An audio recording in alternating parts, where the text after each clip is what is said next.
बिस्मिल्लाहिर्रहमानिर्रहीम। उम्मीद है आप सब लोग खैरियत से होंगे। आज की इस वीडियो में हम बात करते हैं पीपीएससी और एफपीएससी के इंटरव्यू के हवाले से।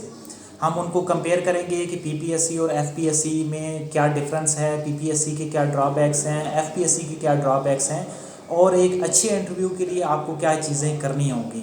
और आखिर में हम कुछ शार्ट टिप्स एंड ट्रिक्स की बात करेंगे कि जिनकी बेस पे आप अपना अच्छा इंटरव्यू कंडक्ट कर सकते हैं। सबसे पहले हम बात कर लेते हैं पीपीएससी के इंटरव्यू की।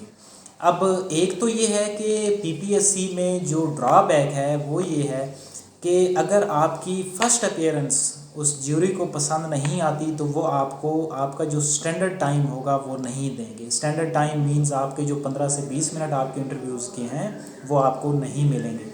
तो आपकी पहली अपीयरेंस जो है वो बहुत अच्छी होनी चाहिए। आप जब इंटर होते हैं सबसे पहले ज़ाहिर सी बात है इंटरव्यू के अंदर ड्रेसिंग बहुत मैटर करती है।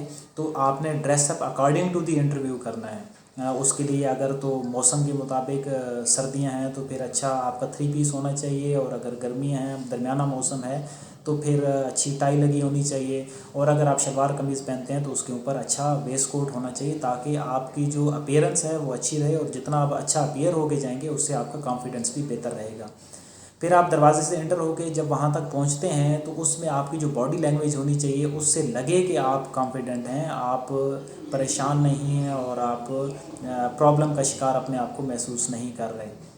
अब दो तरह के इंटरव्यू होते हैं, एक तो जनरल इंटरव्यू होता है और दूसरा सब्जेक्ट ओरिएंटेड इंटरव्यू होता है। तो सबसे पहले हमने बात कर ली कि आपकी ड्रेसिंग अच्छी होनी चाहिए, क्योंकि अगर आपकी फ़र्स्ट अपीयरेंस उनको नहीं अच्छी लगेगी तो वह आपको आपका टाइम नहीं देंगे। अगर आप उस मरहले में पास हो जाते हैं तो फिर क्या होगा, आपके फॉर्म्स ऑलरेडी उनके पास मौजूद हैं तो उनके अंदर जो कुछ आपने राइट अप किया है उसको अच्छे तरीके से देख लें।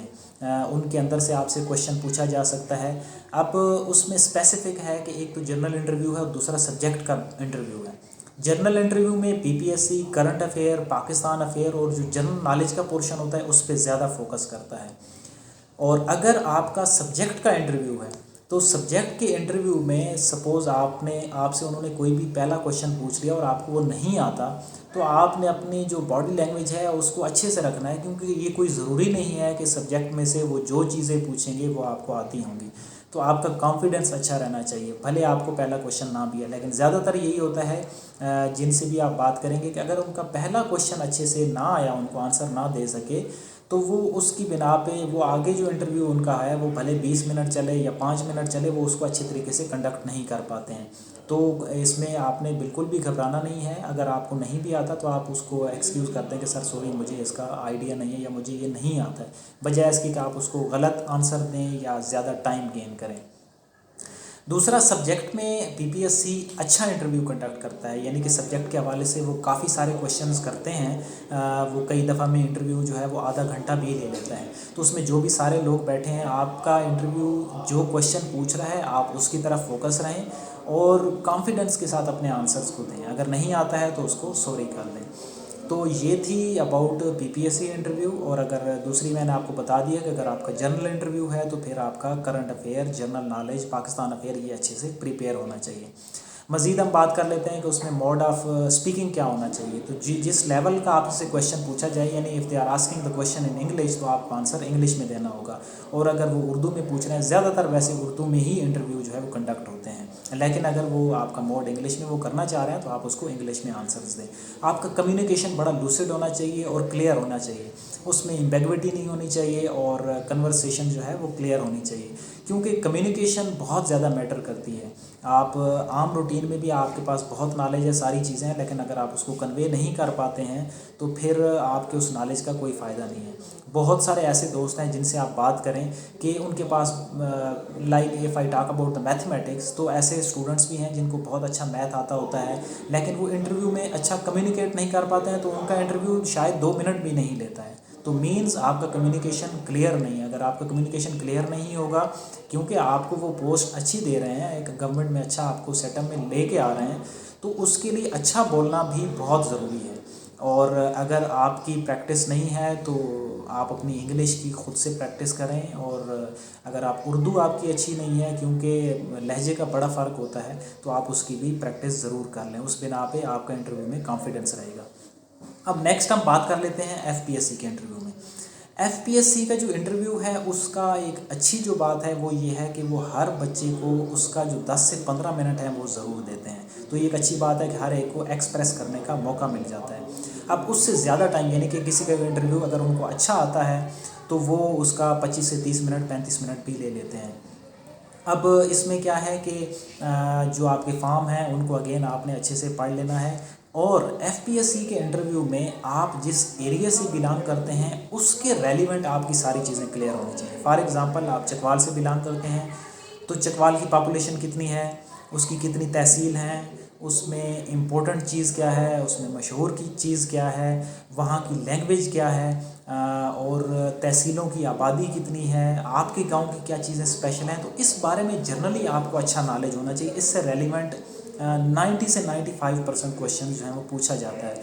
For example in my interview they asked about the population के लास्ट सेंसस कब हुई है और उसकी पॉपुलेशन कितनी थी और फिर पोटोहारी कितने डिस्ट्रिक्ट्स में बोली जाती है।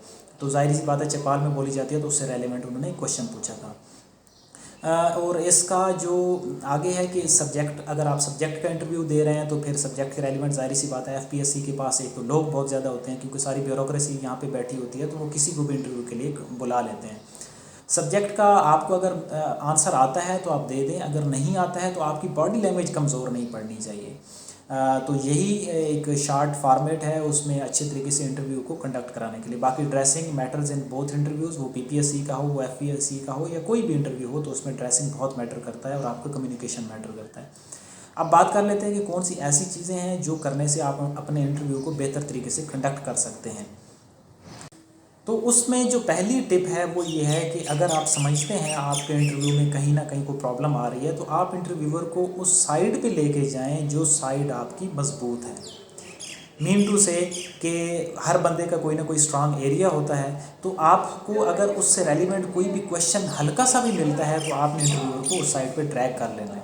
अगर तो आपने ऐसा कर लिया फिर क्या होगा, एक तो इंटरव्यू आपका लेंथी होगा और दूसरा आपके इंटरव्यू के क्लियर होने के बहुत ज़्यादा चांस हैं। For example in one of my interview subject का इंटरव्यू था तो मुझे उस दिन बुखार की वजह से मेरा एक जो बॉडी लैंग्वेज थी वो पॉजिटिव नहीं थी क्योंकि रात को तेज़ बुखार था और दूसरे दिन सुबह पहला दूसरा नंबर पे इंटरव्यू था। तो अब मेरी स्टूडेंट साइकोलॉजी पे अच्छी ग्रिप थी, तो जब उन्होंने मुझसे एक दो क्वेश्चन ही उससे रेलिवेंट पूछे तो मैंने कहा कि सर मैं इसको थोड़ा डिटेल से डिस्कस करना चाहता हूँ। और उसके बाद मेरा तकरीबन 15 से 20 मिनट उन्होंने वही रेलिवेंट क्वेश्चन किए। अच्छा आजकल के स्टूडेंट्स के प्रॉब्लम क्या हैं, फिर उनके सोल्यूशन क्या हैं। तो जब मैं इंटरव्यू दे के बाहर आया तो वो वहाँ पे जो आदमी उनको भेज रहे थे अंदर, तो उन्होंने मुझे कहा कि आपके इंटरव्यू ने बहुत ज़्यादा टाइम लिया, तो मतलब आपका इंटरव्यू अच्छा हुआ। और मुझे खुद भी था कि मेरा इंटरव्यू अच्छा कंडक्ट हुआ है। तो ये पहली टिप और ट्रिक हो गई। नेक्स्ट वन इज़ के अगर आप घर में उसकी कोई तैयारी करना चाहते हैं कि आपका इंटरव्यू कैसा होगा, तो आप घर में इंटरव्यूअर बन जाएं और अपने छोटे बहन भाई या बड़े बहन भाई को ये कहें कि आप ड्रेसअप होकर कमरे में आएँ तो मैं आपका इंटरव्यू करूँगा। तो जब वो कमरे से इंटर होगा तो आप सबसे पहले उसकी क्या चीज़ चेक करेंगे, आप उनकी ड्रेसिंग चेक करेंगे। और फिर जब वो आके बैठेगा तो आप उसका कॉन्फिडेंस चेक करेंगे, आप उसका कम्युनिकेशन चेक करेंगे। तो जो जो सारी चीज़ें उस टाइम आपके माइंड में क्लिक होंगी या जो आप वो चेक खुद कर रहे होंगे, तो यही समझ लें कि वही इंटरव्यूअर आपके अंदर चेक कर रहा होगा। तो ये एक अच्छा ट्रिक है कि आपने अगर इंटरव्यू की तैयारी करनी है तो आप खुद से घर में उसकी प्रैक्टिस कर लें। तो वो चीज़ें फिर आप नोट डाउन कर लें और उन चीज़ों की प्रैक्टिस करें। अगर आपने ये कर लिया तो आपका इंटरव्यू अच्छा कंडक्ट होगा। आई होप कि आपको वीडियो पसंद आई होगी। मज़ीद आपका कोई क्वेश्चन है तो आप कमेंट में उसका इजहार कर सकते हैं, और अगर आपको वीडियो पसंद आई हो तो आप इस चैनल को सब्सक्राइब कर सकते हैं। मिलेंगे एक नेक्स्ट वीडियो में नेक्स्ट टॉपिक के साथ, तब तक के लिए अल्लाह हाफिज़।